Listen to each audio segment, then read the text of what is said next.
23 años. 23 años dormí al lado de un hombre que guardaba dinero de viudas dentro de una caja trancada en el altar, mientras yo pasaba hambre vendiendo bordado de puerta en puerta para comprar arroz. 23 años lo escuché predicar sobre honestidad, sobre dar el diezmo, sobre sacrificio, mientras escondía pilas de billetes manchados de sudor y lágrimas de gente pobre que creía en él. ¿Y sabes qué es lo peor? Cuando descubrí la verdad, cuando finalmente abrí aquella maldita caja de madera que él decía era demasiado sagrada para que cualquier mano la tocara, no fue el dinero lo que me destruyó. Fue darme cuenta de que yo siempre lo supe, allá en el fondo, donde enterramos las verdades que no queremos enfrentar. Yo siempre supe que ese hombre estaba podrido. Me llamo Benita, tengo 74 años, y esta historia pasó en 1999 en el interior de Oaxaca, en un lugar tan olvidado por Dios que ni nombre tenía. La gente lo llamaba nomás El Pueblito, unos 15 kilómetros de Oaxaca de Juárez, donde el polvo café se pegaba en la piel y el calor hacía que el aire temblara como espejismo. Antes de continuar, dime en los comentarios desde dónde me estás viendo. Deja tu like si ya pasaste por el dolor de descubrir que la persona que dormía a tu lado era un extraño. Cada like me da fuerza para revivir esto. Yo tenía 48 años en esa época.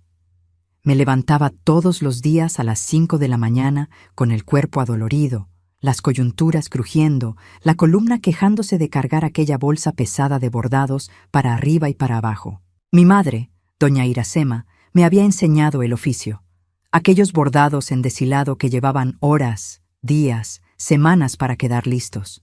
Cada puntada era una oración, decía ella. Cada hilo entrelazado era un pedazo del alma. Yo bordaba de madrugada, a la luz de quinqué porque la luz eléctrica era lujo que no podíamos pagar siempre, los dedos sangrando de tanto picar, la vista nublándose, pero no podía parar. Necesitaba vender, necesitaba comer. Jesús Ferreira Silva, mi marido, el hombre que juré amar y respetar frente a Dios y los hombres, era pastor. Pastor de la Iglesia Asamblea del Monte Sinaí, una congregación que él fundó en una casa vieja y mohosa que rentamos y arreglamos con nuestras propias manos. Todavía recuerdo el olor, moho mezclado con pintura fresca barata, esa pintura que se descascara antes de secar bien. El piso era de cemento quemado irregular que lastimaba las rodillas cuando la congregación se arrodillaba para rezar. Las paredes tenían manchas de humedad que parecían mapas de países que no existían. El techo goteaba cuando llovía. Pero era la casa de Dios, decía él.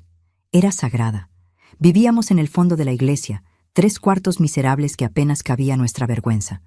Recámara, cocina, sala. El baño era en el patio, cercado de tablas podridas que no escondían nada, donde hacías tus necesidades escuchando a los perros callejeros ladrar y las gallinas picoteando. El piso era de cemento frío que dolía en los pies descalzos por la mañana. Las paredes se descascaraban en pedazos grandes que caían y dejaban hoyos, y yo los tapaba con periódico viejo para tratar de esconder la miseria. El techo de lámina convertía esa casa en un horno durante el día. En la noche el frío entraba por las rendijas y yo temblaba debajo de una sábana delgada, porque cobija era cosa de ricos. Pero yo no me quejaba. Mujer de pastor no se queja. Mujer de pastor sonríe, agradece, baja la cabeza y dice amén. Yo había aprendido eso bien. Jesús predicaba 3 veces por semana, martes, jueves y domingo. Siempre de traje blanco que yo planchaba con plancha de carbón, esa plancha pesada de metal que calentabas en la estufa de leña y probabas escupiendo encima para ver si chillaba. Mis manos vivían con ampollas de quemadura. Él usaba aquella Biblia negra de pasta dura que decía le había regalado el abuelo, pero yo sabía que la había comprado en una tienda de usados en Oaxaca. Mentira chica, pensaba yo. Mentira de vanidad.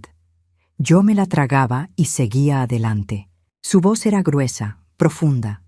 El tipo de voz que hace temblar el suelo y a la gente se le pone la piel chinita. Cuando predicaba sobre pecado, sobre infierno, sobre el fuego eterno que esperaba a los impíos, Las mujeres lloraban. Los hombres bajaban la cabeza avergonzados. Los niños se encogían en las bancas de madera dura.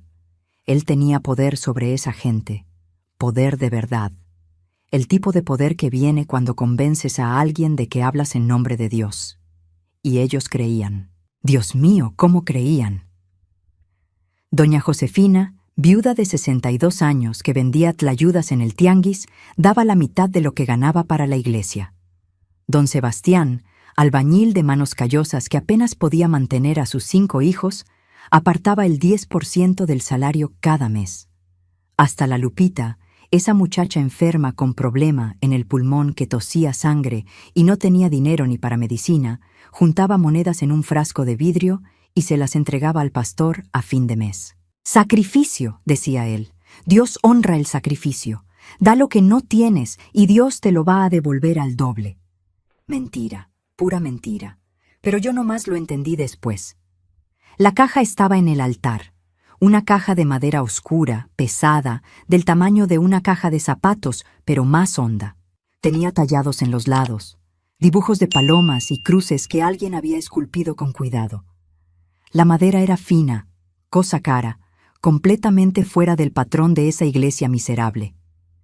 Y tenía una cerradura dorada, reluciente, que Jesús mantenía siempre trancada.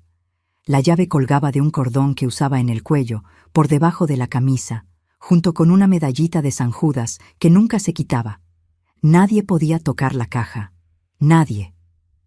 Era sagrada, decía él. Guardaba las oraciones escritas de los fieles, los pedidos más secretos, las confesiones más íntimas. Era el lugar donde Dios escuchaba los clamores del pueblo. Tocar esa caja sin permiso era blasfemia. Era profanar lo sagrado. Era invitar la maldición a tu vida.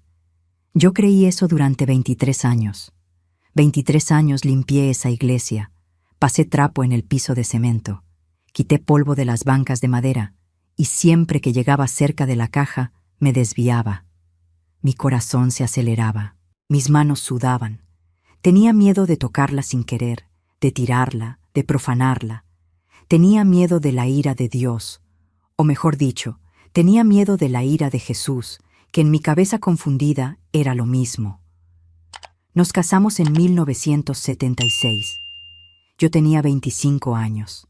Él tenía 26. Fue boda sencilla en la iglesia bautista del pueblito, porque en esa época él todavía no era pastor. Era nomás un muchacho que trabajaba en el campo y soñaba con ser alguien. Era guapo, voy a admitirlo. Alto, hombros anchos, dientes blancos, sonrisa fácil. Conversaba bien. Sabía hacer que una mujer se sintiera especial. Me cortejó durante 6 meses. Aparecía en la casa de mi madre con flores del monte, con frutas que recogía en el camino, con promesas de una vida mejor.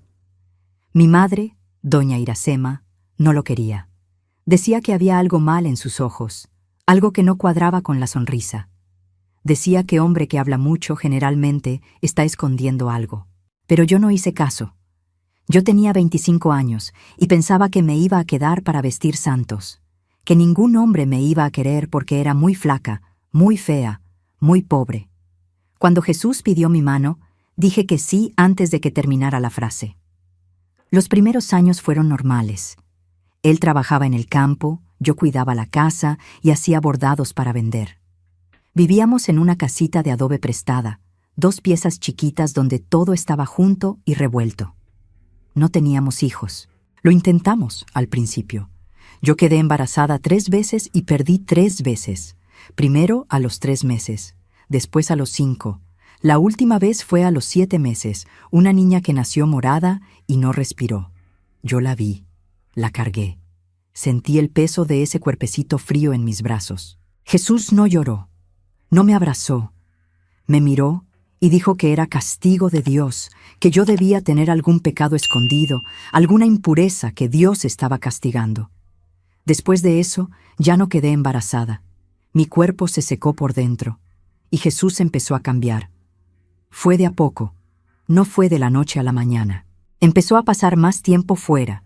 Decía que estaba trabajando, pero regresaba muy limpio para alguien que había pasado el día en el campo.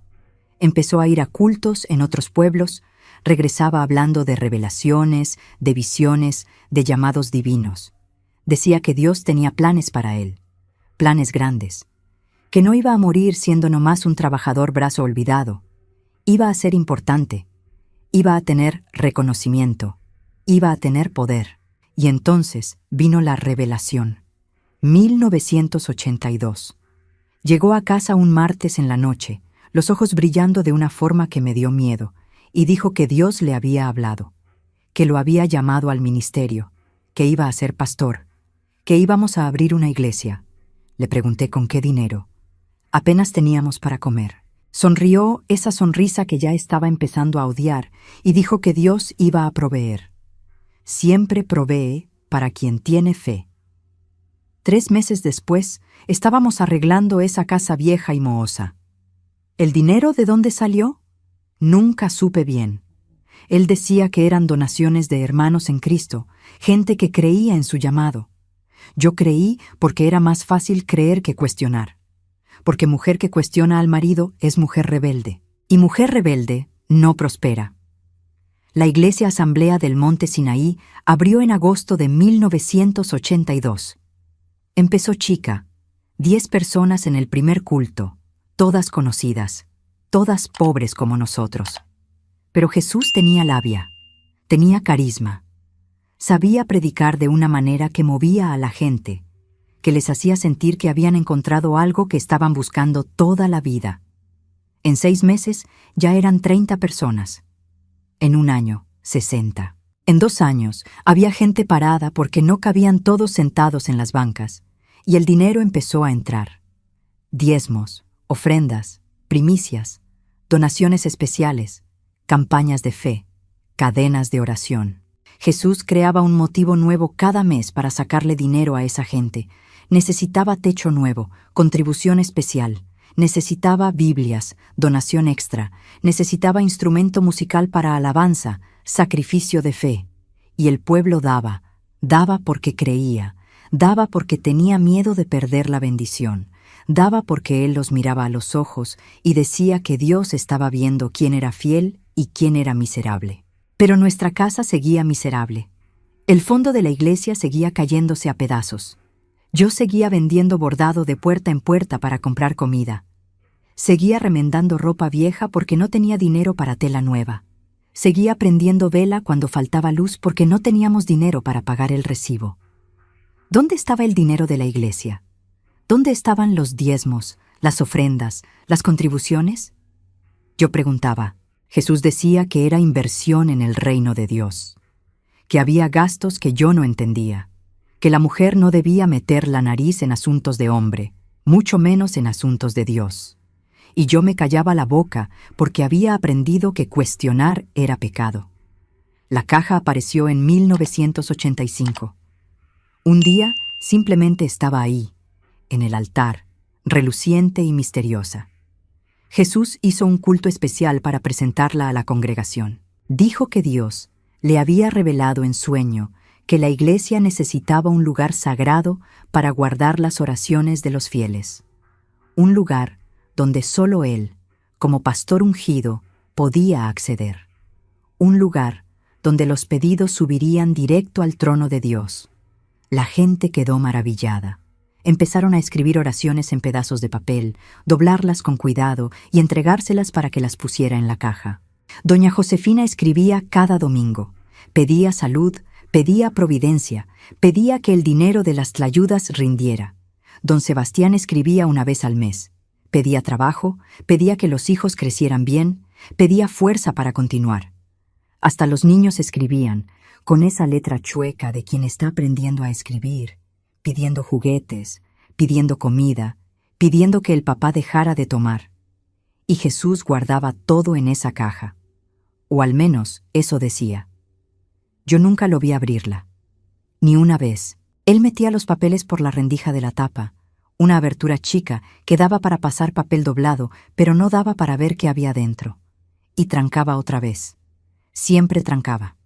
La llave en el cuello, debajo de la camisa, escondida contra la piel. Pasaron años. La iglesia creció. La congregación llegó a 120 personas. Jesús se volvió figura respetada en el pueblito. Cuando caminaba en la calle, la gente paraba, se quitaba el sombrero, pedía bendición. Él bendecía con esa mano grande y pesada en la cabeza de ellos, y se iban felices, sintiendo que habían recibido algo divino. Pero en casa, lejos de los ojos de la congregación, era diferente. Era callado, era frío. Me miraba con desdén, como si yo fuera un mueble viejo que se había olvidado de tirar. No conversábamos, no comíamos juntos. Él se servía su plato y se iba a comer a la recámara, o a la iglesia, a cualquier lugar lejos de mí. En la noche se acostaba de espaldas, volteado hacia la pared, y dormía. O fingía que dormía. Yo me quedaba despierta escuchando su respiración, ese sonido pesado y regular que me daba angustia, y pensaba en cómo había llegado hasta ahí, en cómo había aceptado vivir así. Pero ¿para dónde me iba? No tenía dinero, no tenía familia. Mi madre había muerto en 1991, llevada por una fiebre que los médicos ni siquiera pudieron identificar bien. A mi padre nunca lo conocí. Hermanos no tenía. ¿Amigos? ¿Cuáles amigos? Yo había renunciado a todo para ser mujer de pastor. Había cortado lazos con cualquier persona que Jesús dijera que era mala influencia. Me había aislado completamente. Yo era prisionera de mi propia vida. Y entonces llegó 1999, el año en que todo cambió, el año en que finalmente vi la verdad que había estado frente a mí todo el tiempo. Era marzo, principio de otoño, pero el calor todavía era fuerte de esa manera sofocante de Oaxaca. Yo estaba regresando de una venta. Había logrado vender 2 fundas bordadas a doña Hermelinda, una señora que vivía del otro lado del pueblito. No era mucho dinero, pero alcanzaba para comprar frijol y tortillas para la semana. Estaba cansada, los pies hinchados dentro de las sandalias viejas, la bolsa vacía colgando del hombro adolorida, cuando pasé frente a la tienda de don Orivaldo. Él estaba en la puerta, fumando un cigarro de hoja, y cuando me vio, me saludó con la mano. Don Orivaldo era hombre bueno, trabajador, dueño de la única tienda decente del pueblito. Conocía a todo mundo, sabía de todo lo que pasaba. Era el tipo de persona en quien confiabas. Doña Benita, me llamó. ¿Puede venir un minutito? Me acerqué. Él miró para los lados, como si tuviera miedo de que alguien escuchara, y bajó la voz. Yo no quería meterme, dijo, pero no puedo quedarme callado. Usted es buena persona, no merece lo que está pasando. Mi corazón se heló. ¿Qué quiere decir? Él le dio otra fumada al cigarro, lo tiró al suelo y lo pisó. Su marido, el pastor, viene aquí cada miércoles a comprar cosas: queso, carne, vino, esas cosas de calidad que nosotros ni vendemos mucho porque son caras. Y paga en efectivo, billetes de 50, de 100. Nunca pide fiado. Yo no entendí. ¿Y eso qué? Doña Benita. Don Orivaldo me miró con lástima. Usted vive de vender bordado, pasa necesidad, y su marido está comprando cosas caras cada semana. ¿De dónde sale ese dinero? Me quedé sin respuesta. Mi boca se abrió, pero no salió ningún sonido. Don Orivaldo suspiró. No es solo eso. La semana pasada lo vi en Oaxaca de Juárez, entrando a una tienda de ropa. De esas caras, ¿sabe? Salió de ahí con bolsa llena. Y antes de eso, el mes pasado, estaba en el restaurante del centro, comiendo tacos de barbacoa y tomando cerveza con unos hombres que nunca he visto por acá. Gastando, doña Benita. Gastando como si le sobrara el dinero. Cada palabra era una puñalada. Sentía mi pecho apretarse, el aire ponerse pesado, denso, imposible de respirar. Mis piernas temblaban. Me apoyé en el marco de la puerta de la tienda porque pensé que me iba a desmayar ahí mismo. ¿Usted no sabía nada de esto?, don Orivaldo preguntó, y había genuina preocupación en su voz. Moví la cabeza de lado a lado. No podía hablar. Él puso la mano en mi hombro, un gesto paternal, gentil. Mire, yo no sé qué anda haciendo el pastor. No es de mi incumbencia, pero usted merece saber. Merece saber a dónde va el dinero que usted suda para ganar. Póngase abusada, doña Benita.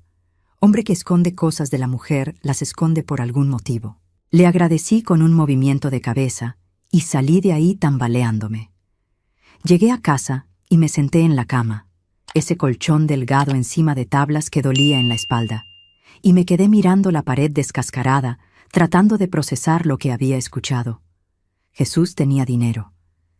Dinero suficiente para comprar comida cara, ropa cara, para comer en restaurante, para tomar cerveza con desconocidos, mientras yo pasaba hambre, mientras yo vendía bordado hasta que me sangraran los dedos, mientras yo remendaba la misma ropa vieja hacía años porque no tenía cómo comprar tela nueva.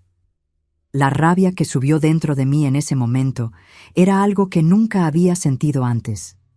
Era caliente, visceral, un fuego que empezó en la boca del estómago y se regó por todo el cuerpo. Mis manos se cerraron en puño, mis dientes rechinaron con tanta fuerza que me dolió la mandíbula. Quería gritar, quería romper todo. Quería agarrar a ese hombre del cuello y apretarle hasta que me dijera la verdad, hasta que admitiera que me había usado, engañado, convertido en tonta durante todos esos años. Pero no hice nada de eso, porque todavía tenía miedo. Miedo de él, miedo de Dios, miedo de quedarme sola, miedo de estar equivocada, de estar sacando conclusiones apresuradas, de estar pecando por dudar de mi marido, del pastor, del hombre ungido por Dios.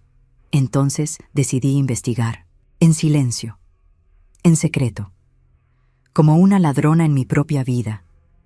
Empecé a prestar atención. Los miércoles, Jesús salía temprano por la mañana diciendo que iba a hacer visitas pastorales, que iba a rezar con los enfermos, que iba a llevar la palabra de Dios a los necesitados. Regresaba solo de noche, siempre de buen humor, siempre con ese aire de quien había cumplido su deber sagrado. Pero ahora yo sabía, no estaba visitando a nadie. Estaba comprando comida cara en la tienda de Don Oribaldo. Estaba comiendo mientras yo me quedaba en casa, masticando tortilla seca con agua porque no había más nada. Empecé a revisar sus cosas cuando salía. Los bolsillos del traje blanco, nada, siempre vacíos. El cajón de la cómoda donde guardaba la ropa, nada más que camisa vieja y calzones remendados. Debajo del colchón, nada. Dentro de la Biblia, nada. Era como si tuviera cuidado meticuloso en no dejar ningún rastro dentro de casa. Como si supiera que yo podía buscar, como si me conociera mejor que yo misma. La llave, la maldita llave que usaba en el cuello. Eso me consumía. Yo la miraba cuando dormía, ese cordón delgado desapareciendo debajo de la camisa, y mis dedos me picaban por jalar, por arrancar, por agarrar esa llave y descubrir de una vez qué había dentro de esa caja. Pero no tenía valor. Todavía no. Porque si agarraba la llave, si abría la caja, no habría vuelta atrás. Sería la confirmación de todo. Sería el fin de cualquier ilusión que todavía trataba de mantener. Las semanas pasaron. Abril llegó con lluvias dispersas que apenas mojaban el suelo de tan débiles. Mayo vino seco, caliente, sofocante. Yo seguía vendiendo bordados, seguía pasando necesidad, pero ahora cada centavo que ganaba lo escondía. Ya no le daba todo a Jesús para que lo administrara como antes. Lo guardaba dentro de una olla de barro enterrada en el patio, debajo del árbol de guayaba. Era mi secreto. Mi pequeña rebeldía silenciosa. Y observaba. Observaba todo. Me di cuenta de que en las noches de miércoles, después de que regresaba de esas visitas pastorales, estaba diferente, más relajado, más satisfecho. A veces venía con olor a comida buena en el aliento, carne asada, condimento fuerte, vino. A veces venía con olor a perfume, perfume de mujer. Y mi estómago se revolvía porque yo sabía lo que eso significaba, pero no quería admitirlo. Porque admitir que mi marido me engañaba era admitir que había desperdiciado mi vida entera con un hombre que nunca me amó. Fue en junio que todo empezó a derrumbarse de verdad. Doña Josefina, la viuda que vendía tlayudas, apareció en la iglesia un miércoles en la noche, justo a la hora que empezaba el culto. Estaba pálida, muy flaca, los ojos hundidos de quien no dormía hace días. Se sentó en la última banca y se quedó ahí callada, temblando aunque no hacía nada de frío. Después del culto, cuando todo mundo ya se había ido, me llamó. «Doña Benita», dijo con voz débil, «necesito hablar con usted». Nos sentamos en una banca y empezó a llorar. No era llanto bonito, no. Era llanto feo, desesperado, ese llanto de quien llegó al límite y ya no aguanta más. Tardó unos 5 minutos hasta que pudo hablar. «Ya no tengo nada», dijo. «Di todo para la iglesia, todo. Cada centavo que ganaba con las tlayudas, lo daba. El pastor dijo que si yo era fiel, Dios me lo iba a devolver al doble. Dijo que era cuestión de fe, que no podía dudar. Entonces di. Durante años di. ¿Y sabe qué pasó? Nada. Dios no devolvió nada. Estoy pasando hambre, doña Benita. Hambre de verdad. Ayer me desmayé en el tianguis de tan débil que estaba. Y cuando le pedí ayuda al pastor, ¿sabe qué dijo?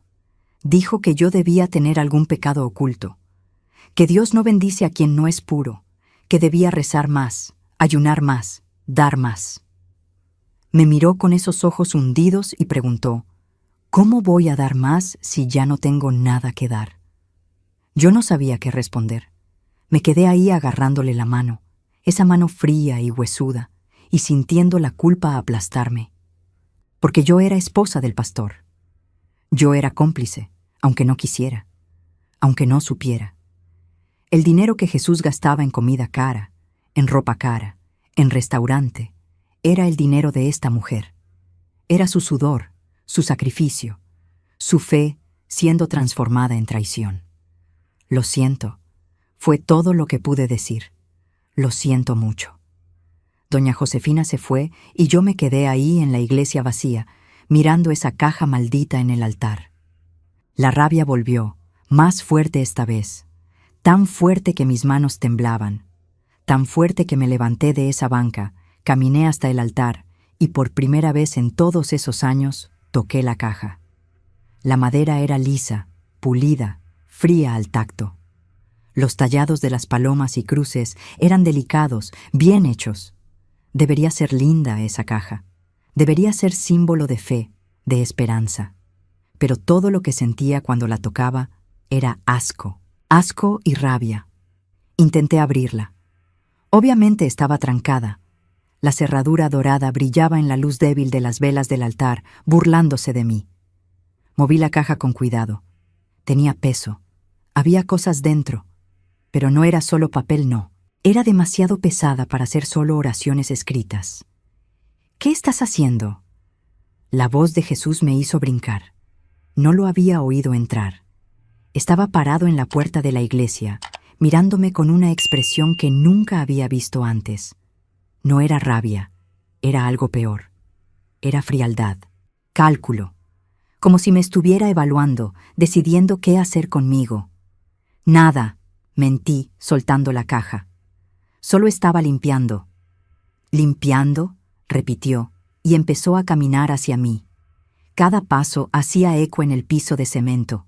¿Con las manos vacías? ¿Sin trapo? ¿Sin agua? ¿Sin nada? Yo retrocedí. No sabía por qué estaba retrocediendo, pero mi cuerpo reaccionó antes que mi cabeza. Él se detuvo como a 2 metros de distancia. «No tocaste la caja, ¿verdad?», preguntó, pero no era pregunta de verdad. Era acusación. La toqué, admití, y mi voz salió firme por primera vez en años. Y voy a tocarla otra vez. Voy a abrirla. Voy a ver qué hay dentro.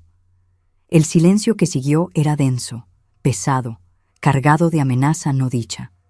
Jesús me miró por largos segundos, y entonces hizo algo que me asustó más que cualquier grito. Sonrió.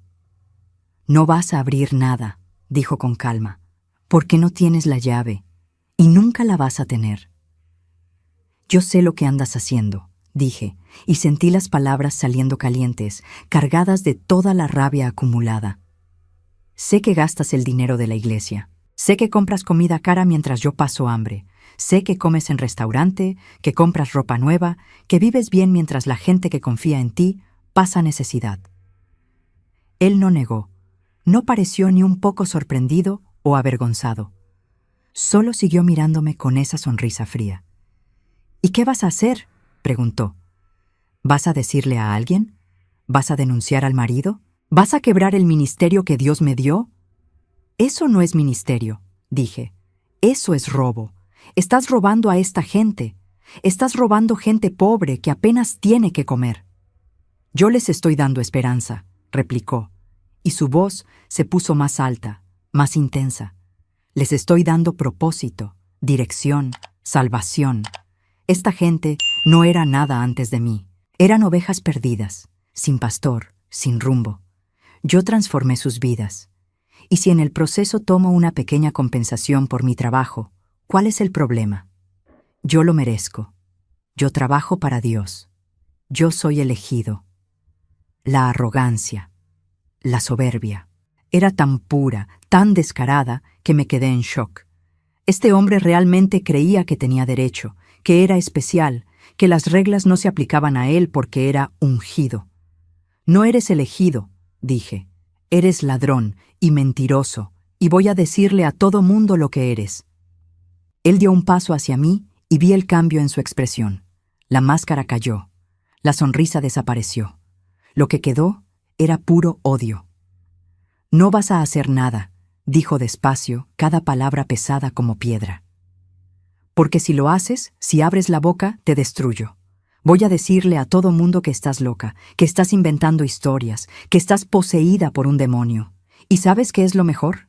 Me van a creer, porque yo soy el pastor, yo soy el hombre de Dios, y tú eres solo la mujer fracasada que ni hijos me pudo dar. Eso dolió más de lo que cualquier cachetada hubiera dolido. Dolió porque tocó la herida más profunda que tenía. Ese dolor antiguo de haber perdido 3 hijos, de tener el vientre seco, de ser llamada estéril, de impura, de maldita. Las lágrimas quemaron en mis ojos, pero no las dejé caer. No le iba a dar ese gusto. «Quítate de mi camino», dije. «Quítate tú», respondió. «Esta es la iglesia de Dios, mi iglesia. Tú no mandas nada aquí». Me fui. No porque él mandó, sino porque sabía que si me quedaba iba a hacer alguna tontería. Iba a gritar, iba a llorar, iba a humillarme aún más. Me fui al fondo de la iglesia, al cuartito miserable que llamábamos casa, y tranqué la puerta. Me senté en el piso frío de cemento y dejé que las lágrimas finalmente cayeran. Lloré todo lo que había guardado durante años. Lloré por la muchacha que fui, llena de sueños tontos. Lloré por los hijos que perdí. Lloré por la vida que desperdicié. Lloré por la mujer en que me había convertido, débil, sumisa, cobarde. Pero en medio de todo ese llanto, algo cambió dentro de mí. Algo se endureció, se cristalizó. No iba a dejar que me destruyera. No iba a dejar que siguiera robando a esa gente. No me iba a quedar callada mientras doña Josefina pasaba hambre para enriquecer a este hombre podrido. Iba a abrir esa caja. No sabía cómo todavía, pero lo iba a hacer. Los días siguientes fueron tensos. Jesús y yo apenas nos hablábamos. Él salía temprano y regresaba tarde. Yo seguía vendiendo bordados, pero ahora con un propósito diferente.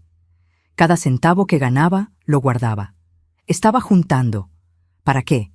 Todavía no sabía exactamente, pero sabía que iba a necesitar dinero cuando todo se derrumbara. Y se iba a derrumbar. De eso estaba segura. Empecé a hablar más con la gente de la congregación, discretamente, sin levantar sospechas.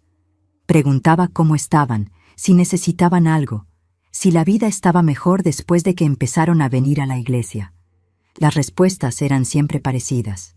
No, la vida no había mejorado.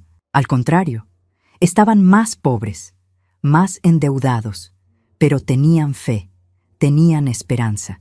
El pastor decía que la recompensa venía, que era cuestión de tiempo, que no podían dudar. Don Sebastián, el albañil, me contó que había vendido la bicicleta para dar ofrenda especial en una campaña de milagro financiero. El pastor dijo que si doy lo que más necesito, Dios me lo va a dar al doble. Habló con los ojos brillando de fe. Estoy esperando. La bicicleta era su medio de transporte para ir al trabajo. Ahora iba a pie. Se levantaba 1 hora más temprano. Llegaba a casa 1 hora más tarde. Todo por culpa de una promesa vacía.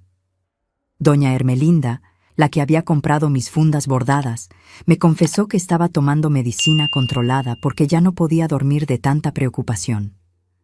Di tanto, doña Benita. Di todo lo que tenía, y sigo pobre. ¿Será que estoy haciendo algo mal? ¿Será que mi fe no es lo suficientemente fuerte?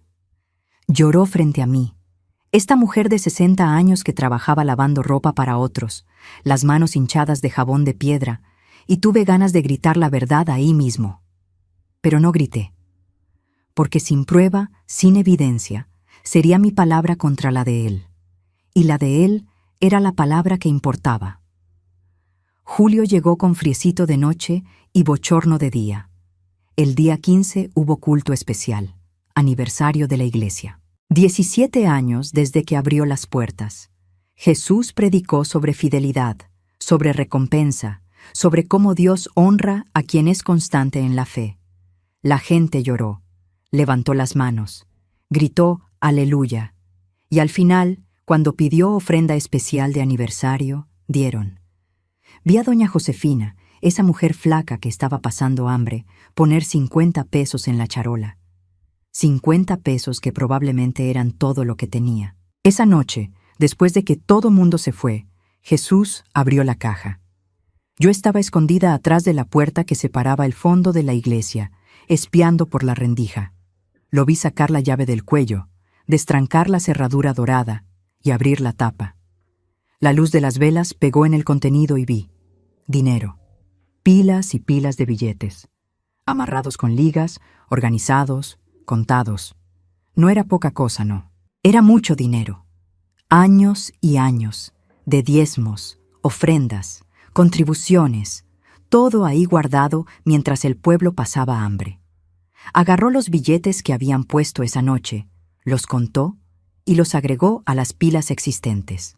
Después sacó algunos billetes de arriba, se los metió en el bolsillo del traje blanco, cerró la caja y trancó otra vez. La llave volvió al cuello y salió silbando. Silbando como si no tuviera nada de malo, como si no acabara de robarle a gente que confiaba en él. Sentí un odio tan grande en ese momento que mis manos temblaron.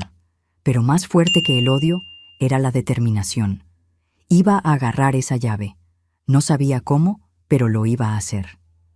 La oportunidad llegó 2 semanas después. Jesús agarró una gripa fuerte, fiebre alta, tos, cuerpo adolorido. Se quedó en cama 3 días. El segundo día, la fiebre estaba tan alta que deliraba. Hablaba cosas sin sentido. Decía nombres que yo no conocía. Se revolcaba en la cama gimiendo de dolor. Yo lo cuidé.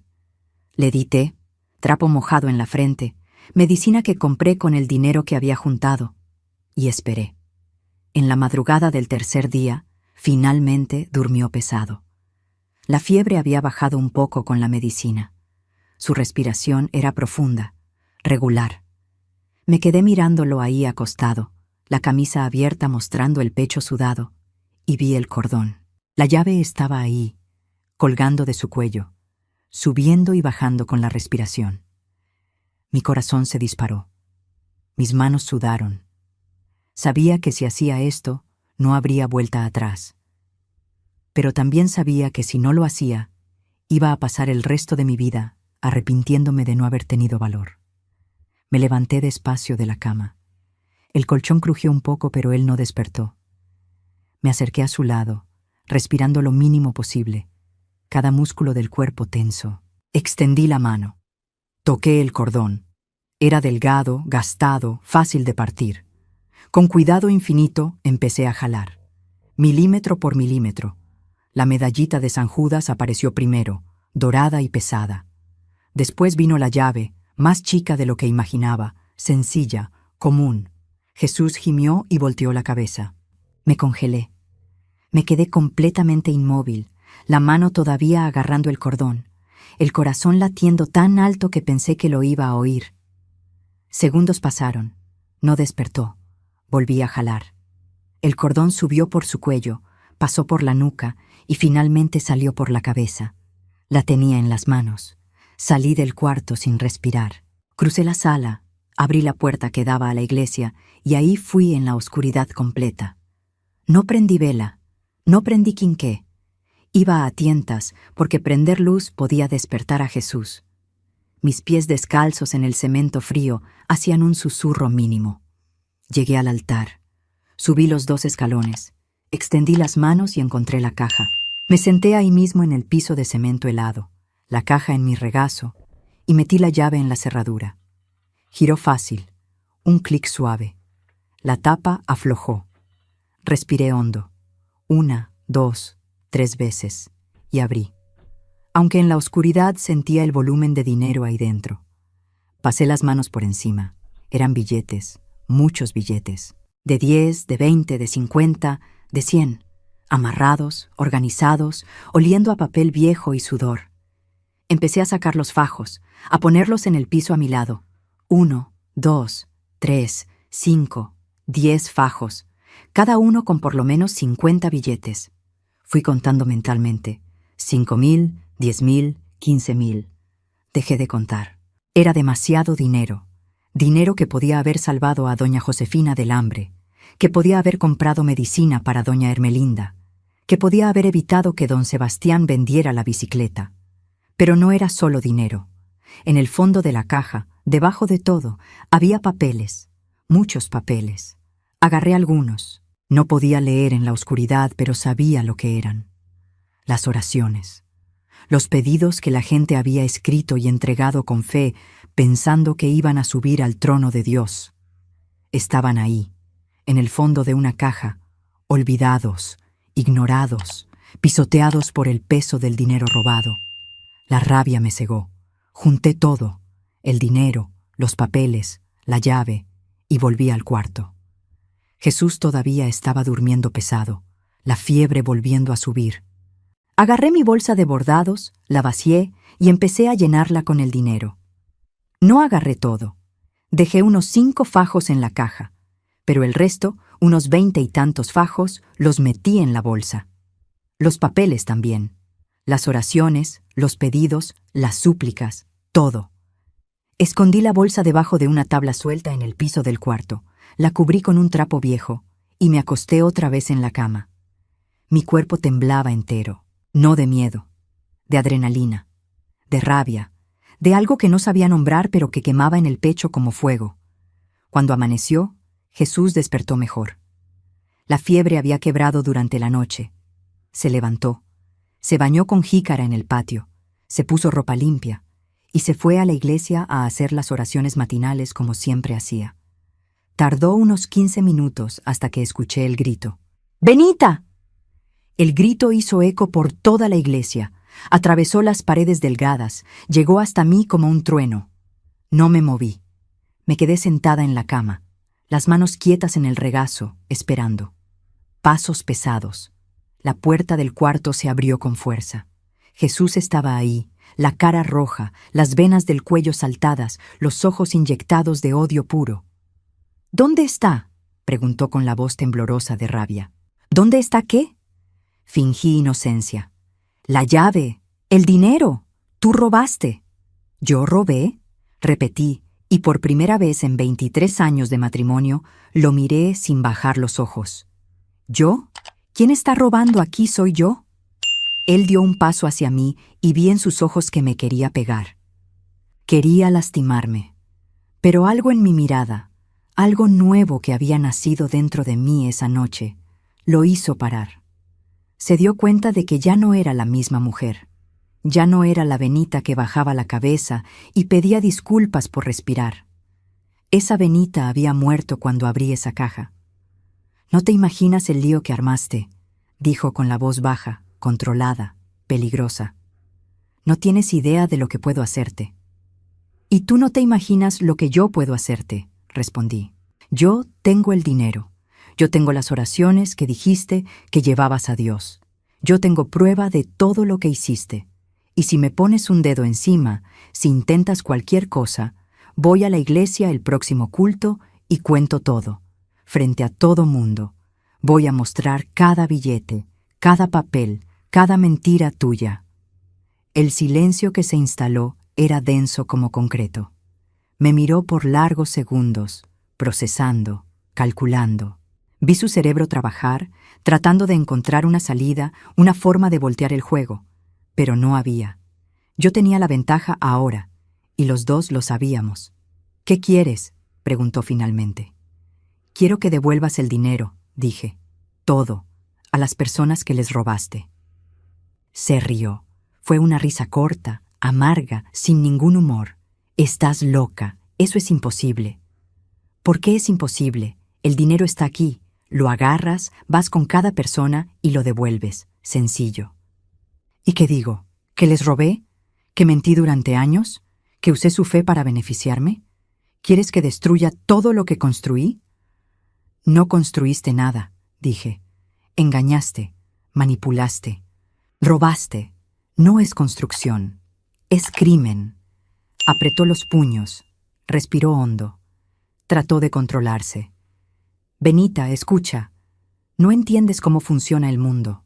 Esta gente necesita esperanza, necesita creer en algo. Yo les doy eso. Si admito que mentí, van a perder la fe.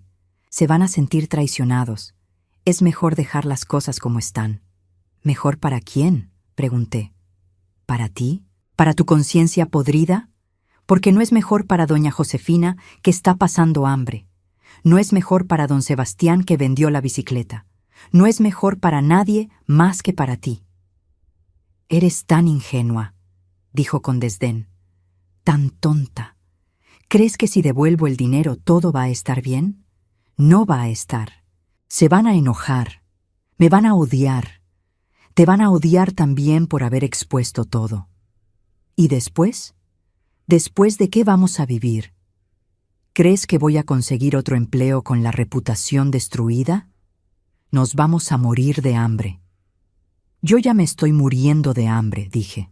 «La diferencia es que ahora sé que es por decisión tuya, no por voluntad de Dios». Se quedó ahí parado, mirándome como si estuviera viendo un monstruo. Y tal vez lo estaba viendo. Tal vez me había convertido en un monstruo de rabia, de decepción, de años y años de humillación tragada. «Necesito pensar», dijo finalmente. «Necesito tiempo». «Tienes hasta el domingo», respondí. «En el culto del domingo, o cuentas la verdad, o yo la cuento». Salió del cuarto pegándole a la puerta con tanta fuerza que la madera vieja se rajó. Lo oí salir de casa, oír la puerta de enfrente cerrarse también. Me quedé ahí sentada en la cama, temblando, no de miedo sino de algo parecido al éxtasis. Lo había hecho, lo había enfrentado, lo había amenazado y había sobrevivido. Los días que siguieron fueron los más tensos de mi vida. Jesús apenas volvía a casa. Dormía en la iglesia o quién sabe dónde. Cuando nos cruzábamos, me miraba con tanto odio que lo sentía en la piel, pero no me tocaba. No intentaba nada, porque sabía que si lo hacía, yo cumplía la amenaza. El jueves hubo culto, predicó normal, como si nada hubiera pasado. Habló sobre perdón, sobre misericordia, sobre cómo Dios ama a los pecadores. La hipocresía me daba náusea.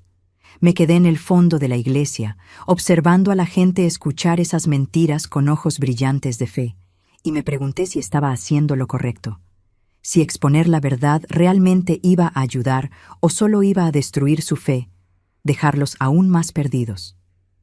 Después del culto, doña Josefina me llamó otra vez. Estaba peor que la última vez, más flaca, más pálida, casi transparente de tan débil. «Doña Benita», dijo, «estoy pensando en rendirme». «¿Rendirte de qué?», pregunté. «De todo, de la vida. Ya no aguanto más. Di todo lo que tenía a Dios y Él no respondió. ¿Será que se olvidó de mí? ¿Será que no merezco ser escuchada?». Mi corazón se partió ahí mismo. Esta mujer, esta señora de fe tan pura, tan sincera, estaba pensando en rendirse de la vida por culpa de un hombre mentiroso que le había robado. Le agarré las manos, esas manos frías y huesudas, y la miré a los ojos hundidos. «Dios no se olvidó de usted», dije, «pero hay gente usando su nombre para hacer cosas malas, y eso va a acabar. Prometo que va a acabar». Me miró sin entender, pero asintió con la cabeza. Se fue arrastrando los pies, encorvada, derrotada. Y supe en ese momento que no tenía opción. Tenía que exponer la verdad. No por el dinero, no por mí, sino por ella, por todas las Josefinas que se estaban muriendo de hambre mientras alimentaban la codicia de un hombre que se decía portavoz de Dios. El viernes por la noche, Jesús volvió a casa. Se sentó en la cama, la cabeza entre las manos, y se quedó ahí por largos minutos sin decir nada. Yo seguía haciendo mi bordado, un mantel con flores en las puntas, como si nada estuviera pasando. «Voy a devolver», dijo de repente. Dejé de bordar. «¿Qué?» «El dinero, voy a devolver. No todo de una vez, porque va a levantar sospechas. Pero voy a empezar a ayudar a la gente.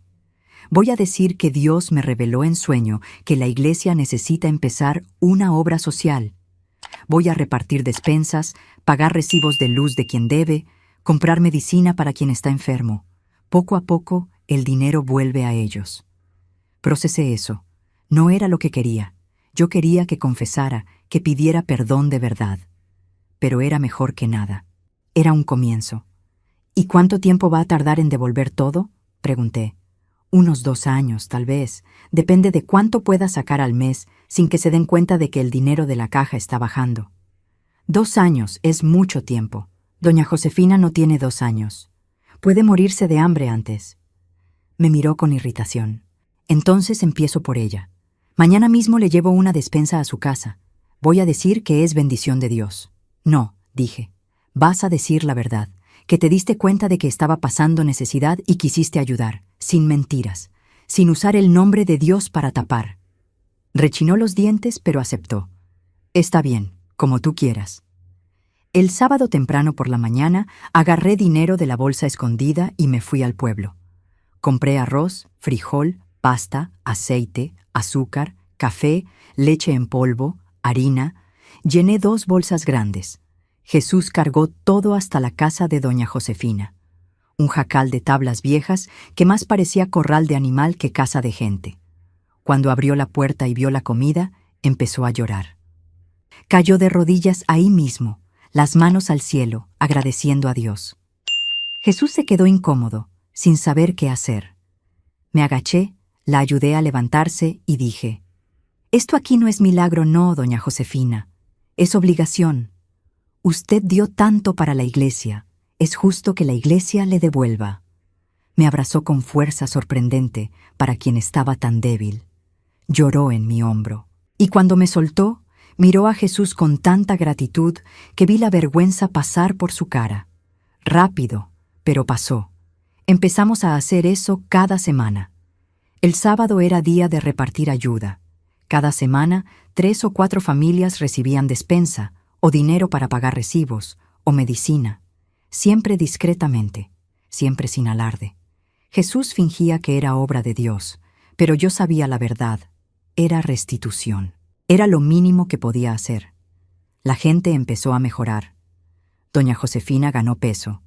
Volvió a sonreír. Volvió a vender tlayudas con energía. Don Sebastián logró comprar una bicicleta usada, no tan buena como la que había vendido, pero servía. Doña Ermelinda dejó la medicina controlada porque finalmente podía dormir sin preocupación de cómo iba a pagar las cuentas. Y la congregación lo notó. Empezaron a decir que Dios estaba bendiciendo, que las oraciones habían sido escuchadas, que la fidelidad estaba siendo recompensada finalmente.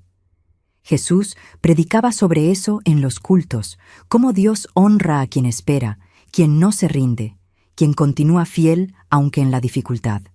Y la gente creía. Daba aún más diezmo, aún más ofrenda, pensando que eso era lo que estaba causando las bendiciones. Yo me quedaba en el fondo de la iglesia escuchando eso y sintiendo náusea, porque era todo mentira. No era Dios. Era el dinero robado de ellos siendo devuelto, pero no sabían. Y Jesús no iba a contar. Pasó agosto.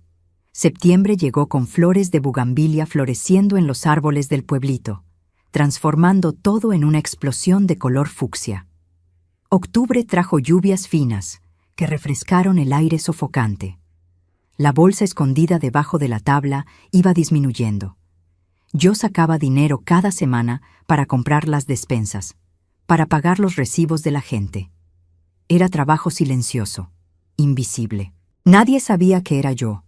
Todo mundo pensaba que era Jesús, el pastor bendecido que Dios usaba para ayudar al pueblo. Y eso me corroía por dentro, porque Él estaba recibiendo crédito por algo que yo estaba haciendo. Estaba siendo exaltado mientras yo seguía invisible. Pero, ¿qué podía hacer? Si contaba la verdad, iba a destruir la fe de todo mundo. Iba a lastimar a las mismas personas que estaba tratando de ayudar. Entonces me tragaba la rabia y seguía. Fue en noviembre que las cosas empezaron a complicarse. La bolsa estaba casi vacía. Solo quedaban unos 5 o 6 fajos de dinero. Y todavía había gente necesitando ayuda. Mucha gente, más de lo que imaginaba.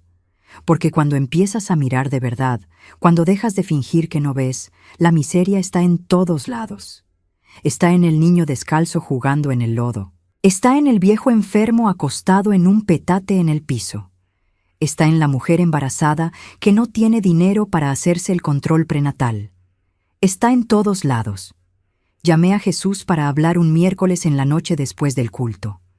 Nos sentamos en las bancas de la iglesia vacía, la luz débil de las velas parpadeando en las paredes. El dinero se está acabando, dije. Lo sé, respondió. Y todavía están los 5 fajos que dejaste en la caja. ¿Por qué no los agarras también? Se quedó callado por un tiempo. Movía las manos, nervioso. Finalmente dijo: porque si saco todo, se van a dar cuenta. Van a notar que la caja está vacía. Alguien va a sospechar. Entonces agarra la mitad. Deja 2 fajos ahí y trae 3 para acá. Con 3 alcanza para ayudar a unas 15 familias más. Aceptó. Se levantó, fue hasta el altar, abrió la caja. Yo observé de lejos. Se quedó parado ahí mirando el contenido por largos segundos. Y entonces hizo algo que no esperaba. Agarró solo un fajo, solo uno. Cerró la caja, trancó y volvió a donde yo estaba. ¿Por qué agarraste solo uno?, pregunté. Porque necesito guardar algo, dijo. Para emergencia. ¿Emergencia? ¿Qué emergencia? La vida, Benita. La vida es una emergencia constante. ¿Y si pasa algo? ¿Si me enfermo?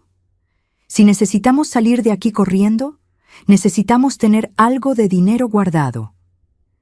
Vi su lógica torcida. Devolvía el dinero robado, pero guardaba una parte para sí mismo. Justicia a medias, arrepentimiento incompleto. Era típico de él. Siempre lo fue. ¿Cuántos fajos todavía hay ahí?, pregunté. 4. 4 fajos. 4 veces 50 billetes. Dependiendo de los valores, podía ser 10,000 pesos, 15,000, tal vez más. Dinero que podía alimentar a la mitad del pueblito por meses. Y él lo quería guardar para emergencia. Eso no está bien, dije. Nada de esto está bien, replicó. Pero es lo que hay. Es lo que podemos hacer. Acéptalo de una vez y deja de quejarte. Acepté porque no tenía opción. Agarré el fajo de dinero y seguí el trabajo. Más despensas. Más recibos pagados. Más medicinas compradas. Noviembre se volvió diciembre. El dinero se acabó. La bolsa quedó vacía. Y todavía había gente necesitando. En Navidad hubo culto especial. La iglesia estaba llena, decorada con papel china rojo y verde que los niños habían hecho. Jesús predicó sobre el nacimiento de Jesús, sobre esperanza, sobre renovación. La gente cantó himnos con voces desafinadas pero sinceras. Al final, pidió ofrenda especial de Navidad. Y dieron. Claro que dieron. Siempre daban. Me quedé mirando eso y pensando, ¿cuándo va a acabar este ciclo? ¿Cuándo se va a dar cuenta esta gente de que la están usando? ¿Cuándo van a entender que la fe no es moneda de cambio, que Dios no es corredor de negocios celestiales, que la religión no es inversión con retorno garantizado? Después del culto, cuando todo mundo se fue, Jesús guardó el dinero de las ofrendas en la caja. Lo vi contar. Más de 300 pesos. Mucho dinero para un pueblito miserable. trancó la caja, colgó la llave en el cuello otra vez y me miró. «Feliz Navidad», dijo con ironía. «Vete al diablo», respondí. 1999 terminó así, con rabia mal disimulada, con verdades no dichas, con un matrimonio podrido mantenido solo porque ninguno de los dos tenía valor u opción de salir. Yo seguía vendiendo bordados. Él seguía predicando mentiras. La vida seguía, mecánica y sin sentido. El año 2000 llegó con toda esa histeria de fin del mundo, del bug del milenio, de aviones cayéndose del cielo y computadoras dejando de funcionar. No pasó nada, claro. El sol salió normal el 1 de enero. La vida siguió igual, miserable como siempre. Fue en febrero del 2000 que todo cambió de verdad.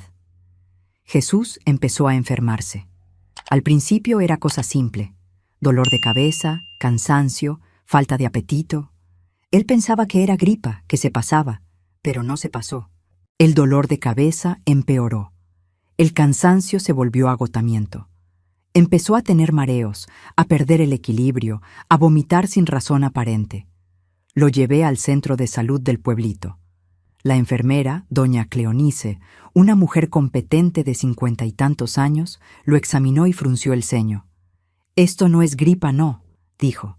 «Tiene que hacer estudios. Tiene que ver qué es». El estudio más cercano era en Oaxaca de Juárez. Fuimos en camión un martes, 4 de la mañana, porque era el único horario que había. El hospital público estaba lleno como siempre. Nos quedamos esperando 6 horas hasta ser atendidos. El médico, un muchacho joven que parecía demasiado cansado para los 20 y tantos años que tenía, pidió análisis de sangre, de orina, rayos X de la cabeza. Los resultados tardaron 2 semanas en estar listos. 2 semanas de ansiedad, de Jesús empeorando cada día, de miedo creciente de que fuera algo grave. Cuando finalmente logramos sacar cita de regreso con el médico, el muchacho miró los papeles y suspiró de esa manera que suspiran los médicos cuando la noticia no es buena. «Usted tiene un tumor», dijo directo, sin rodeos. «En la cabeza. Necesita cirugía urgente». El mundo se detuvo. Oí las palabras, pero no tenían sentido. Tumor, cabeza, cirugía. Jesús se puso blanco. Las manos le temblaban agarrando el papel con el resultado del estudio. «¿Está seguro?», preguntó con voz débil. «Estoy. La radiografía lo muestra claramente. Es grande. Está presionando la región que controla el equilibrio y la náusea. Por eso los mareos y los vómitos. Necesita operar pronto, si no puede tener complicaciones graves». «¿Cuánto cuesta la cirugía?», pregunté. El médico me miró con lástima. «Por el seguro popular es gratis, pero la lista de espera es larga. Puede tardar 6 meses, 1 año. Particular es más rápido, pero cuesta alrededor de 15,000 pesos. 15,000 pesos. Exactamente la cantidad que Jesús tenía guardada en la caja. La ironía no pasó desapercibida. El dinero que robó de la congregación, que guardó para emergencia, ahora era lo único que podía salvarle la vida. Dios tiene un sentido del humor cruel, pensé. Regresamos a casa en silencio.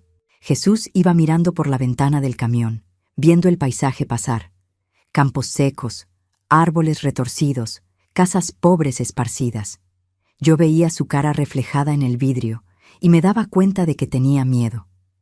Miedo de verdad. No era la arrogancia de siempre. No era la soberbia. Era un hombre frágil enfrentando su propia mortalidad. Cuando llegamos a casa fue directo a la iglesia. Abrió la caja. Se quedó ahí mirando el dinero por largos minutos. Yo observaba desde la puerta. «Vas a tener que usarlo», dije. «No hay otra opción». «Lo sé», respondió sin quitar los ojos del dinero. «Pero si lo uso, la congregación va a preguntar. Van a querer saber de dónde salió el dinero para cirugía particular. ¿Y entonces? ¿Qué digo?» «Di la verdad», dije. «Por primera vez en tu vida, di la verdad». Cerró la caja con fuerza. «No puedo. Si confieso ahora, voy a morir siendo recordado como ladrón, como estafador. Prefiero morir siendo recordado como hombre de Dios». «¿Prefieres morir mintiendo que vivir en la verdad?». Me miró y en sus ojos había algo que nunca había visto antes: desesperación genuina. No entiendes, Benita. Esta iglesia, esta identidad de pastor, es todo lo que tengo, es quien soy. Si le quito eso, ¿qué queda? Un hombre común, un fracasado, un nadie. Queda un hombre vivo, dije, y eso no es poco. Pero no estaba convencido. Pasó los días siguientes tratando de encontrar otra solución. Pidió dinero prestado a conocidos. Nadie tenía. Trató de conseguir donación de gente rica de Oaxaca de Juárez. Nadie donó. Trató de negociar con el hospital para pagar en parcialidades la cirugía. No aceptaron. Todas las puertas se cerraron. Solo quedaba una opción: usar el dinero de la caja. Y finalmente, después de una semana de lucha interna, cedió. Un jueves en la noche, después del culto, llamó a la congregación para que se quedara. Dijo que tenía un anuncio importante. La gente se quedó, curiosa, preocupada. Jesús subió al púlpito, agarró firme los bordes de madera y respiró hondo. «Hermanos», empezó, «necesito confesar algo». El silencio era absoluto. Se podía oír la respiración de la gente, el crujido de la madera vieja, el viento pegando en el techo de lámina. «Estoy enfermo. Tengo un tumor en la cabeza. Necesito hacer cirugía urgente, si no puedo morirme». Murmullos de sorpresa. Algunas mujeres se llevaron las manos a la boca. Doña Josefina empezó a llorar. «La cirugía cuesta 15,000 pesos», continuó.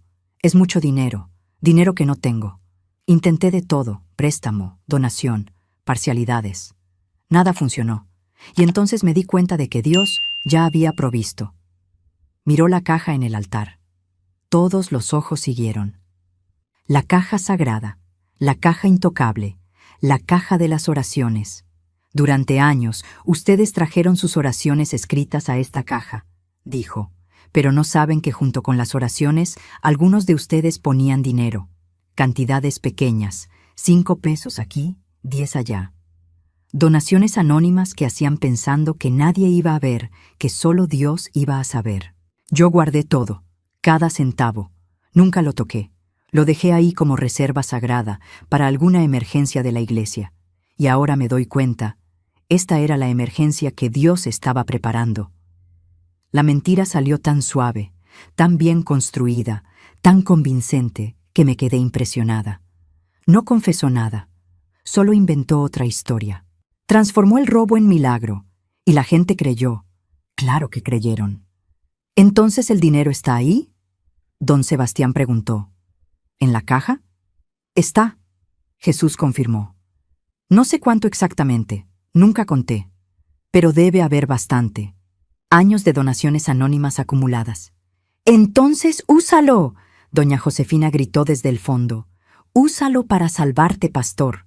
Dios guardó ese dinero exactamente para esto». Otros estuvieron de acuerdo. Empezaron los aplausos. Pronto toda la congregación estaba aplaudiendo, llorando, alabando a Dios por la providencia divina. Jesús había transformado su vergüenza en gloria, su pecado en testimonio. Era genial y repugnante al mismo tiempo. Abrió la caja ahí mismo, frente a todo mundo. Sacó los fajos de dinero uno por uno. La gente se acercó, maravillada. Nunca habían visto tanto dinero junto. Jesús contó en voz alta: 5,000, 10,000, 15,000, 18,000 pesos. Había hasta más de lo que necesitaba. «Voy a usar 15,000 para la cirugía», anunció. «Y los 3,000 que sobraron van a quedarse aquí para cualquier otra emergencia de la iglesia. Que Dios sea alabado por su provisión». La iglesia explotó en aleluyas. La gente se abrazaba, lloraba, agradecía a Dios. Era escena de avivamiento, de milagro, de fe recompensada. Y yo estaba ahí en el fondo, observando todo, sintiendo una mezcla tóxica de rabia e impotencia. Porque lo había logrado otra vez. Había mentido, manipulado, distorsionado la realidad, y salió como héroe, como siempre. Después de que todos se fueron, nos quedamos solo nosotros dos en la iglesia. Jesús guardó el dinero en una bolsa, la escondió debajo de la cama y me miró con esa sonrisa victoriosa que tanto odiaba. «¿Viste?», dijo. «Dios siempre encuentra una manera». «No fue Dios», respondí. «Fuiste tú, mintiendo otra vez». «No mentí, solo no conté todos los detalles. Es diferente». «Es lo mismo y lo sabes». Se encogió de hombros. «Piensa lo que quieras. Lo importante es que conseguí el dinero para la cirugía sin destruir mi reputación. Todo mundo sigue creyendo en mí. La iglesia sigue fuerte. Y voy a vivir». «Por ahora», dije. «Pero algún día la verdad aparece. Siempre aparece». «Tal vez», aceptó. «Pero no va a ser hoy. Y hoy es lo que importa». La cirugía fue programada para 3 semanas después, en un hospital particular en la Ciudad de México. Jesús pasó esos días preparándose, haciéndose estudios preoperatorios, hablando con el neurocirujano, organizando quién iba a cuidar la iglesia en su ausencia. Eligió al hermano Gerardo, un hombre simple de 40 y tantos años que trabajaba de albañil y ayudaba en los cultos, para que asumiera temporalmente. Gerardo se sintió honrado. Dijo que iba a hacer lo mejor posible para mantener todo funcionando hasta que el pastor regresara. Jesús y yo fuimos a la Ciudad de México en camión un martes. La cirugía era el jueves. Nos quedamos hospedados en una pensión barata cerca del hospital. Un cuarto chiquito con paredes descascaradas, cama dura, regadera que apenas tenía presión de agua, pero era lo que alcanzaba a pagar. El dinero tenía que economizarse para lo que realmente importaba. La noche antes de la cirugía, Jesús no pudo dormir. Se quedó acostado con los ojos abiertos, mirando el techo manchado de humedad, respirando pesado. Yo tampoco dormí. Nos quedamos ahí, lado a lado en esa cama angosta, 2 extraños unidos por décadas de rencor y secretos. «Benita», dijo de repente, rompiendo el silencio. «Si me muero mañana, ¿vas a contar la verdad?». Pensé por un momento. «No sé. Tal vez». «Por favor, no cuentes», pidió, y había súplica genuina en su voz. «Déjame ser recordado como hombre de Dios. Es todo lo que pido». «¿Y la gente que engañaste? ¿No merecen saber? ¿Para qué? ¿Para que se sientan tontos? ¿Para que pierdan la fe? A veces la mentira es más amable que la verdad». «La mentira nunca es amable», dije. «La mentira es cobarde». Se quedó callado. Después dijo algo que me sorprendió. «Tienes razón. Soy cobarde. Siempre lo fui. Tuve miedo de ser insignificante, entonces inventé una persona. Fingí ser especial, elegido, ungido. Y la mentira creció tanto que ya no puedo separar lo que es real de lo que es fingimiento. Ya no sé quién soy sin la máscara». Era la cosa más honesta que me había dicho en años, tal vez en toda la vida. Quise sentir lástima, quise sentir compasión, pero todo lo que sentía era cansancio. Cansancio de cargar el peso de la mentira junto con él. «Eres Jesús», dije, «hijo de doña Hilda y don Joaquín. Naciste pobre, trabajaste en el campo, te casaste conmigo. Eso es quien eres. Lo demás es fantasía». «Fantasía que se volvió prisión», murmuró. «Entonces, libérate», dije. «Cuenta la verdad. Empieza de nuevo». «Es demasiado tarde para eso». Y tal vez lo era. Tal vez algunas decisiones no tienen vuelta atrás. Tal vez llegamos a un punto donde es imposible deshacer lo que se hizo, donde solo queda seguir adelante cargando el peso. La cirugía sucedió el jueves a las 7 de la mañana. Duró 6 horas. 6 horas de mí sentada en la sala de espera del hospital, mirando el reloj en la pared, contando los minutos, imaginando qué estaban haciendo los médicos, abriendo su cráneo, tocando el cerebro, sacando el tumor. Era aterrador pensar que alguien estaba literalmente con la cabeza de mi marido abierta, las manos dentro, manipulando la masa gris que contenía todos los recuerdos, pensamientos, mentiras de él. Cuando el médico finalmente apareció, todavía con la bata quirúrgica manchada de sangre, me levanté de un brinco. «Salió todo bien», dijo. «Logramos remover el tumor completamente. Ahora es esperar la recuperación». Jesús pasó 3 días en terapia intensiva. Yo podía visitarlo solo 30 minutos al día.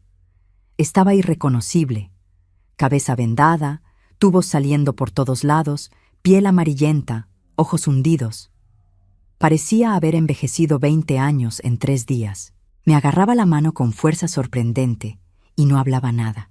Solo me miraba con esos ojos asustados de quien había visto la muerte de cerca. El 4.º día lo pasaron al cuarto. Pasó otra semana ahí, recuperándose despacio. Aprendió a caminar otra vez, porque la cirugía había afectado el equilibrio. Aprendió a comer otra vez, porque tenía dificultad para tragar. Era humillante ver a ese hombre, que siempre se creyó tan poderoso, reducido a depender de enfermera, para cambiarle el pañal. Regresamos al pueblito 2 semanas después de la cirugía. La congregación hizo fiesta. Colgaron mantas de «Bienvenido de regreso, pastor». Llenaron la iglesia de flores, prepararon comida. Jesús llegó en silla de ruedas.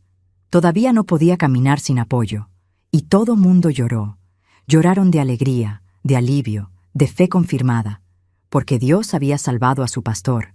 Dios había hecho milagro. Jesús insistió en predicar ese primer domingo de vuelta, aunque contra recomendación médica. Subió al púlpito apoyado en mí y en el hermano Gerardo, la cabeza todavía con vendaje, la voz débil pero determinada. «Hermanos», empezó, «vi la muerte, la miré cara a cara, y Dios me trajo de regreso. ¿Saben por qué? Porque todavía tengo trabajo que hacer. Todavía tengo vidas que transformar. Todavía tengo propósito». La gente amaba eso. Amaba la narrativa de superación, de milagro, de propósito divino. Y Jesús entregaba exactamente lo que querían oír. Siempre supo hacer eso. Identificar lo que la gente necesitaba sentir y dárselos, aunque fuera ilusión. Los meses siguientes fueron de recuperación lenta. Jesús fue mejorando poco a poco. Volvió a caminar sin apoyo, volvió a tener coordinación motora, volvió a hablar sin arrastrar las palabras. Pero había algo diferente en él, algo que la cirugía había tocado. Se volvió más callado, más introspectivo. Pasaba horas sentado en la iglesia vacía, solo mirando el altar, pensando en quién sabe qué. Yo seguía mi rutina de siempre, vendiendo bordados, cuidando la casa, limpiando la iglesia. Pero ahora había una tensión diferente en el aire, como si los dos estuviéramos esperando algo, algún evento, alguna revelación, alguna conclusión para esta historia que se arrastraba hacía tanto tiempo. Fue en septiembre del 2000, 6 meses después de la cirugía, que la primera grieta apareció en la fachada perfecta que Jesús había construido. El hermano Valdemar, hombre de 56 años que asistía a la iglesia desde el inicio, me buscó después de un culto de miércoles. «Doña Benita», dijo bajito, mirando para los lados como si temiera ser oído. «¿Puedo hacer una pregunta?» «Claro», respondí. «Ese dinero que estaba en la caja, el que el pastor usó para la cirugía, ¿usted sabía que estaba ahí?» Mi corazón se aceleró. «¿Por qué pregunta?» «Porque yo nunca puse dinero en la caja, solo oración escrita. Y hablé con otras personas y nadie recuerda haber puesto dinero tampoco. Entonces, ¿de dónde salió toda esa lana?» Se había dado cuenta. Finalmente alguien se había parado a pensar, a cuestionar la narrativa conveniente. Yo podía mentir. Podía defender a Jesús, mantener la farsa, proteger el secreto. O podía hacer lo que venía queriendo hacer hacía tanto tiempo, contar la verdad. «El dinero vino de los diezmos y ofrendas», dije, eligiendo cada palabra con cuidado. «El pastor lo guardó durante años. No era donación anónima, era el dinero de la iglesia». Valdemar procesó eso. Vi la confusión en su cara, después la comprensión, después la rabia. ¿Quiere decir que mintió? ¿Que robó el dinero de la congregación e inventó esa historia de donación anónima? Sí, confirmé. Y sentir la palabra salir fue liberador y aterrador al mismo tiempo. ¿Pero por qué usted no dijo nada?, preguntó, genuinamente confundido. Porque tenía miedo, admití. Miedo de él, miedo de quedarme sola, miedo de estar equivocada. Y cuando finalmente tuve valor de confrontar, ya era demasiado tarde. La mentira tenía raíces tan profundas que arrancarla significaba destruir todo. Valdemar se quedó ahí parado, procesando. Respiró hondo varias veces. Apretó los puños. Soltó. Apretó otra vez. La congregación necesita saber, dijo finalmente. Y si sabe, se va a destruir, le advertí. Esta gente le puso fe. Creyeron durante años. Descubrir que fueron engañados va a lastimar más que ayudar. ¿Pero seguir en la mentira es correcto?, preguntó. ¿Dejarlo seguir engañando es la solución? No tenía respuesta para eso, porque él tenía razón, pero yo también tenía razón. Era una situación sin salida buena. Cualquier decisión causaba daño. Valdemar se fue prometiendo pensar en el asunto. Pero yo sabía que no se iba a quedar callado. Conocía su tipo, hombre de principios, honesto, incapaz de cargar secreto pesado. Iba a hablar. Era cuestión de tiempo. Le conté a Jesús esa misma noche. Estaba sentado en la cama, leyendo la Biblia o fingiendo leer, nunca se podía saber con certeza. Cuando terminé de contar, cerró el libro despacio y me miró con cansancio. Entonces, así es como termina, dijo. No con arrepentimiento o redención, con chisme y traición. No es chisme, corregí. Es verdad. Y no es traición, es consecuencia. Consecuencia, repitió, probando la palabra en la lengua. Curioso cómo siempre pensamos que podemos escapar de las consecuencias. Que Dios va a arreglar las cosas, que todo se va a resolver mágicamente. Pero no se resuelve, ¿verdad? Al final, la cuenta siempre llega. Se levantó, fue hasta la ventana del cuarto, miró la oscuridad afuera. El pueblito estaba callado, durmiendo. Solo se oían perros ladrando lejos y el viento en los árboles. «Me voy a ir», dijo de repente. «¿Cómo que te vas a ir?», pregunté. «Me voy del pueblito, antes de que se vuelva escándalo, antes de que me corran. Me voy a otra ciudad, empezar de nuevo. Tal vez Oaxaca, tal vez más lejos. No sé todavía». «¿Y la iglesia?», pregunté. «¿La congregación?». «La dejo en manos del hermano Gerardo. Él es honesto, va a cuidar bien». «¿Y yo?». La pregunta salió antes de que pudiera aguantarla. Jesús me miró por largos segundos. Había algo en sus ojos que parecía casi lástima. «Tú te quedas. Esta siempre fue más tu iglesia que la mía. Tú fuiste quien limpió, cuidó, amó a esta gente de verdad. Yo solo los usé. Tú mereces quedarte. Yo merezco desaparecer». Parte de mí quería protestar. Quería decir que no, que teníamos que enfrentar juntos, que huir era cobardía. Pero la parte más grande, la parte cansada de cargar su peso junto con el mío, se quedó callada. Lo dejó tomar la decisión. Lo dejó irse. Jesús se fue 3 días después, una madrugada de viernes. Agarró una mochila con ropa, los 3,000 pesos que habían sobrado del dinero de la cirugía y desapareció. Dejó una carta para el hermano Gerardo diciendo que Dios lo había llamado para otra misión, que la iglesia necesitaba nuevo pastor, que confiaba en Gerardo para asumir. No mencionó nada sobre el dinero, sobre las mentiras, sobre nada. Solo huyó. La congregación quedó confundida, quedó triste, pero aceptó. Porque el pastor recibe llamado de Dios y tiene que obedecer, pensaron. Hicieron culto de despedida aunque sin el pastor presente. Rezaron por él, pidieron protección divina para su nueva jornada, confiaron en que Dios sabía lo que estaba haciendo. Valdemar me buscó otra vez. «¿Y ahora?», preguntó. «¿Todavía voy a contar la verdad?». «¿Para qué?», respondí. «Ya se fue. Contar ahora solo va a lastimar a gente que no tiene culpa de nada. Déjalo quieto. Déjalos tener paz». No le gustó la respuesta.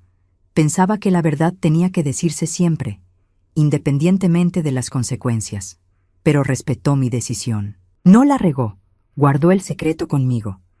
La iglesia siguió funcionando con el hermano Gerardo en el liderazgo.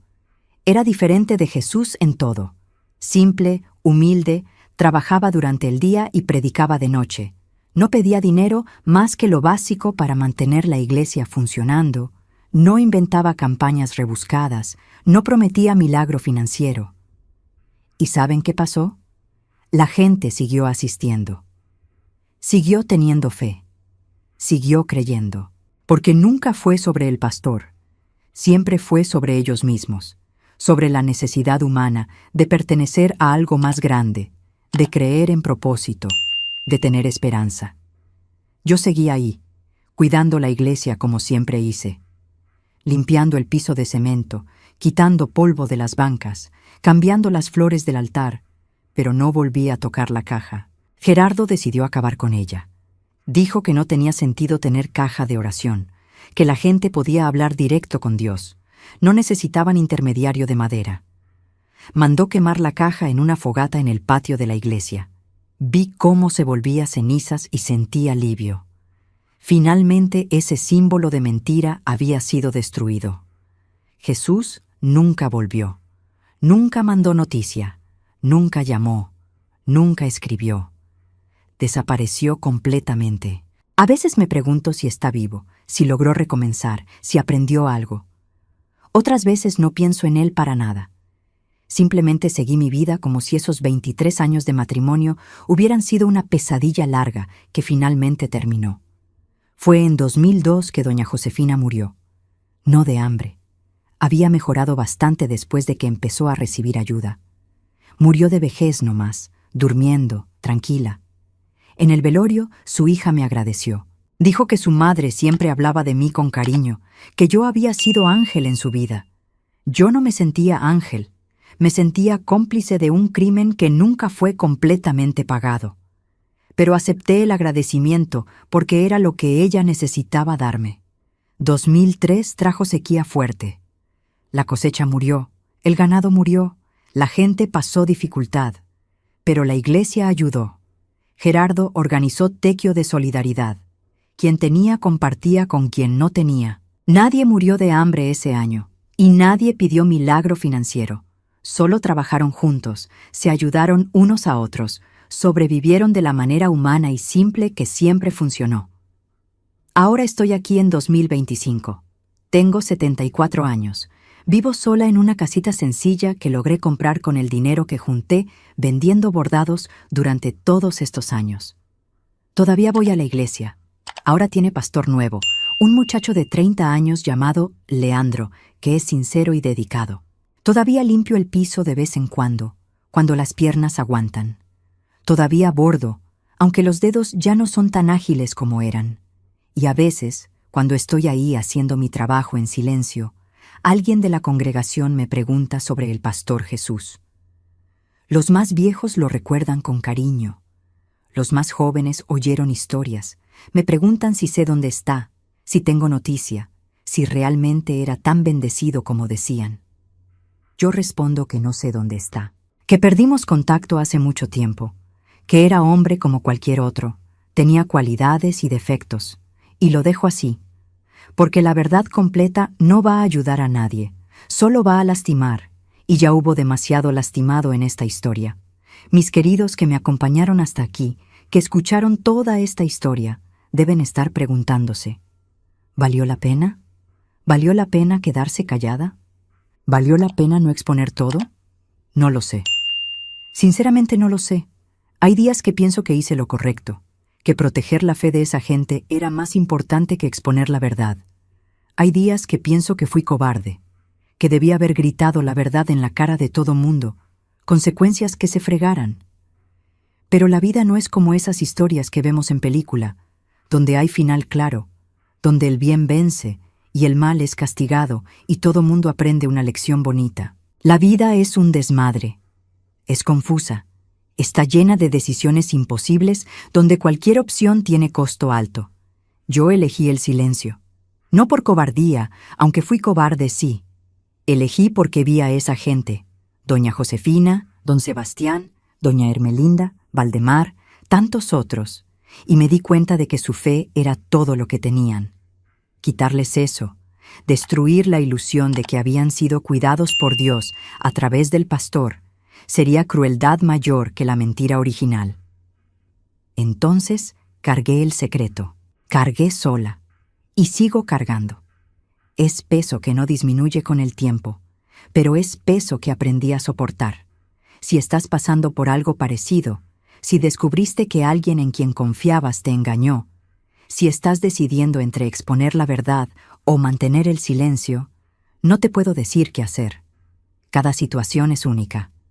Cada persona tiene que decidir qué puede cargar. Pero te voy a decir esto.